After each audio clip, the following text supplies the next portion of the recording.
Once upon a time, there was a wise philosophy teacher who loved to teach in fun and unique ways. One day, he visited a primary school with a big empty jar tucked under his arm. The students were excited to see him, wondering what interesting thing he would do. The teacher put the jar on the table and took out some big stones from under it, each as big as a fist.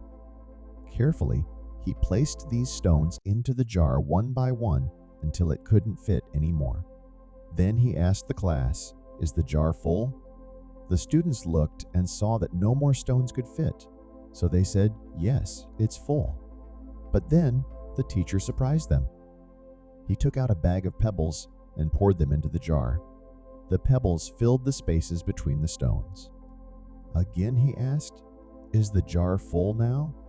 Some students started to understand that there was more to it, but many still thought it was full. So they said, "Yes, now it's really full." But the teacher wasn't finished yet. He took out a bag of sand and poured it into the jar. The sand filled all the tiny spaces left.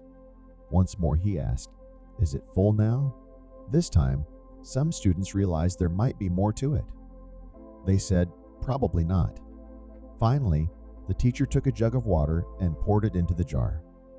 The water soaked into the sand. Then he said, "Now the jar is truly full." The teacher explained to the students that the jar represented their lives. The big stones were the important things like family, health, and friends. Even if they lost everything else, these things would still fill their lives with meaning. The pebbles were the other important things, like school, home, and hobbies. The sand represented all the little things that fill up our days, like chores and errands. He told them that if they put the sand or the pebbles into the jar first, there wouldn't be room for the big stones. It's the same with life. If they spend all their time on small things, they'll miss out on what truly matters.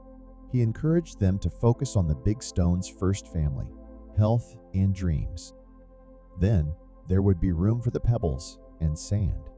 One thoughtful student asked, "But what about the water?" The teacher smiled and said that the water represented the little joys in life, like spending time with friends or laughing together. So the lesson was clear: focus on the important things first, and there will always be room for everything else. Fill your jar of life with love, health, and dreams, and don't forget to enjoy the little moments along the way.